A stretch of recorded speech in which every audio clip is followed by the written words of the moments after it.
नमस्कार, आप देख रहे हैं एसपीएन 9 न्यूज।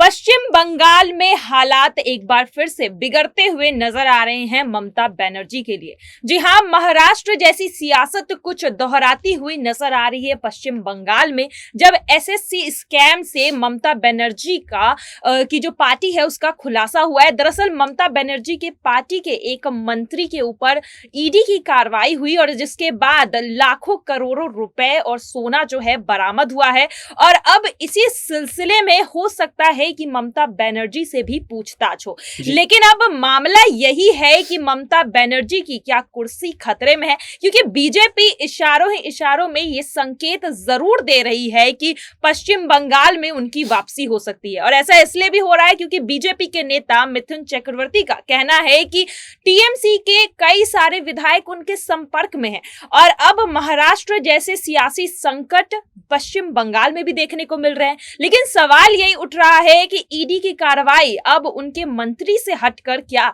ममता बनर्जी के ऊपर भी होगी, और अगर ऐसा होता है तो ममता बनर्जी भी इस स्कैम के चपेट में आ जाएंगी और पश्चिम बंगाल में जो कुर्सी उन्होंने बीजेपी से लड़कर ली थी, क्या वो कुर्सी उनके हाथ से चली जाएगी। चलिए इन सभी मुद्दों पर आज हम बातचीत करेंगे और हमारे साथ मौजूद है दीपक, आपका बहुत बहुत स्वागत है।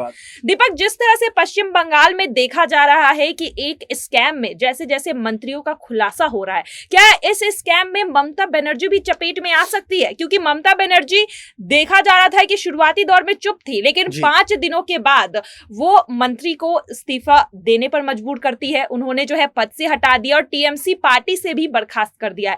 लेकिन एक तरफ जहां ममता बनर्जी अपने आप को साफ सुथरा बताने की कोशिश कर रही है, अपने आप को ईमानदार बताने की कोशिश कर रही है, क्या ऐसे में ईडी की कार्रवाई ममता बनर्जी पर हो सकती है? देखिए, सबसे बड़ी बात, पहले तो ममता बनर्जी के बयानों पर अगर गौर करें तो उन्होंने शुरुआत से ये बात कही है कि उनको पैसों की इतनी कभी लालच रही नहीं। सांसद के तौर पर उनको 1 लाख रुपए करीब जो कह सकते हैं पेंशन के तौर पर मिलता है, उसके बाद उनको जो सीएम के तौर पर उनको सैलरी मिलती है, उससे उनका अच्छा खासा घर चल रहा है। उन्होंने अपने बयान में बात कही थी। उसके बाद उन्होंने ये भी कहा था कि अगर जिन लोगों के नाम इस स्कैम में सामने आए उनसे मेरी मुलाकात हुई। क्यों मुलाकात हुई? क्योंकि मैं एक मुख्यमंत्री हूँ। हर मंत्री, हर नेता से मिलना जुलना, चाहे विपक्ष का हो चाहे पक्ष का हो, वो लगा रहता है राज्य में। तो ऐसे में अगर हमने मुलाकात पार्थ चटर्जी से भी ली तो उसमें क्या बुराई है? पीएम मोदी ने भी तो कई सारे ऐसे स्कैम जो घोटाले रहे हैं भारत देश में, उन सारे मंत्री, नेता और जो बिजनेसमैन ने मुलाकात कभी तो की थी। क्या उनका नाम भी कभी सामने आया? ऐसी बातें वो करती नजर आई थी। उसके बाद जिन लोगों के नाम सामने आए उन पर कड़ी कार्रवाई करी, पार्टी ने भी कार्रवाई करी, ईडी भी अपनी कार्रवाई करी, जिसमें बिल्कुल भी कह सकते हैं अपना सख्त रुख नहीं दिखा रही है ममता बनर्जी। अभी भी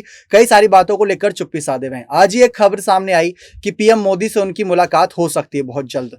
अब ये इस मामले को लेकर होगी या कुछ अलग मामले को लेकर, ये तो आने वाले वक्त पर ही निर्भर करेगा। और जिस तरीके से ममता बनर्जी ने उपराष्ट्रपति चुनाव पर अपना रुख दिखाया है, क्या इसको भी इससे जोड़ा जा सकता है? क्योंकि उपराष्ट्रपति चुनाव पर उन्होंने ना ही टीएमसी नेता होने के नाते उन्होंने ना ही विपक्ष के नेता ना ही एनडीए के नेता का समर्थन किया। उन्होंने किसी का समर्थन नहीं किया है। तो क्या वो डर रही हैं? क्योंकि उनको एक डर सता रहा होगा जो इस समय सोनिया राहुल के साथ हो रहा है, जो इस समय पश्चिम बंगाल के कई नेताओं के साथ हो रहा है, क्या उनके ऊपर भी वही सारे तलवार लटकती नजर आ रही है? तो ये बहुत सवाल पश्चिम बंगाल की मुख्यमंत्री ममता बनर्जी के कदम से ही खड़े होते हैं। जी बिल्कुल। और यहाँ पर अगर बीजेपी की बात करी जाए तो पश्चिम बंगाल में एक बार फिर से बीजेपी हमलावर होती हुई नजर आ रही है। अगर बीजेपी के नेताओं का बयान सुना जाए तो उनका कहना है कि ये पहली बार नहीं है जब किसी मुख्यमंत्री को जेल हो सकता है। याद रखें, मुख्यमंत्री भी कई बार जेल जा चुके हैं। तो इस बयान पर बीजेपी किसकी तरफ इशारा करने की कोशिश कर रही है? क्या यहाँ पर बीजेपी ये कहने की कोशिश कर रही है कि अगर वो मुख्यमंत्री है इसका मतलब ये नहीं कि उन्हें बख्शा जाएगा?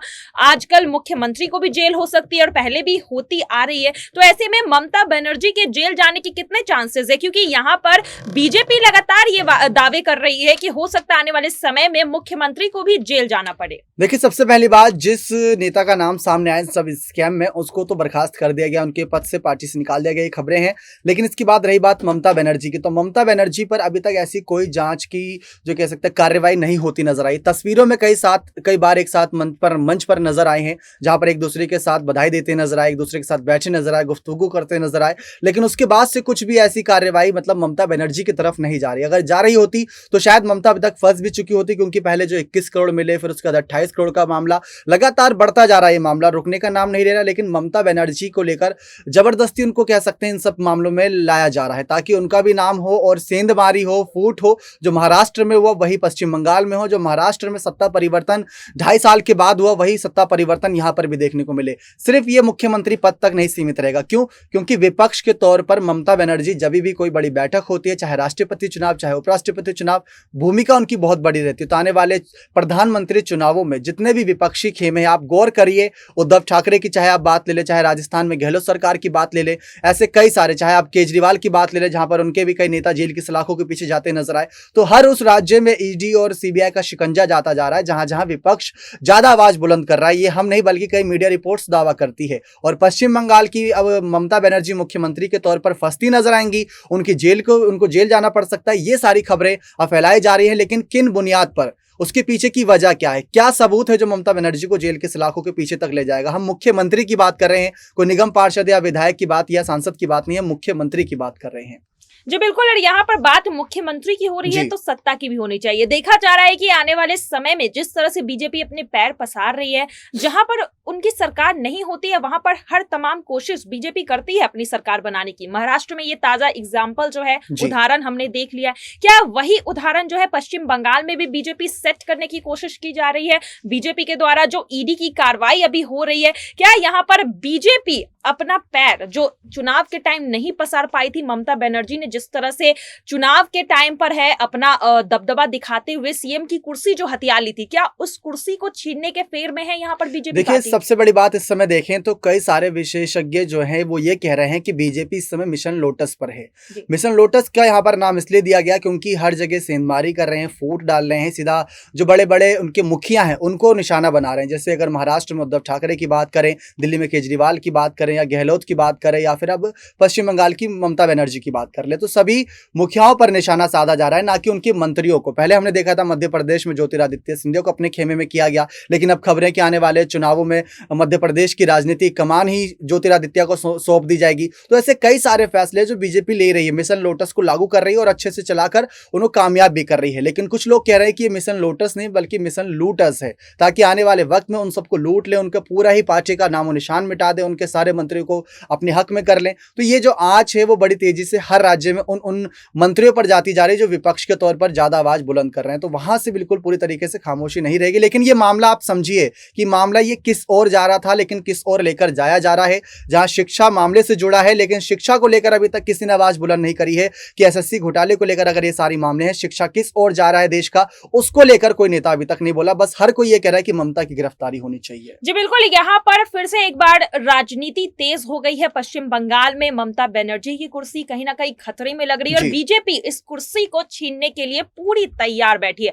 लेकिन अब देखना यही है कि ममता बनर्जी के ऊपर जितने सारे सवाल उठ रहे हैं, टीएमसी पार्टी पर जो सवाल उठ रहे हैं, वो सवालों के जो जवाब है क्या ममता बनर्जी सही तरीके से दे पाएंगी, या फिर जो शक के दायरे में ममता बनर्जी अभी घिर रही है, क्या आगे चलकर ममता बनर्जी के ऊपर भी ईडी की कार्रवाई होगी? अगर ऐसा होता है तो क्या ममता बनर्जी को भी जेल होगी? ये एक बड़ा सवाल है। और यहाँ पर महाराष्ट्र की तरह क्या बीजेपी पश्चिम बंगाल में भी तख्ता पलट करने में कामयाब रहेगी? इन सभी सवालों पर आपकी क्या राय है, जरूर हमें कमेंट बॉक्स में लिखकर बताइएगा। आज के लिए बस इतना ही। आगे की खबरों के लिए देखते रहिए SPN9 न्यूज। धन्यवाद।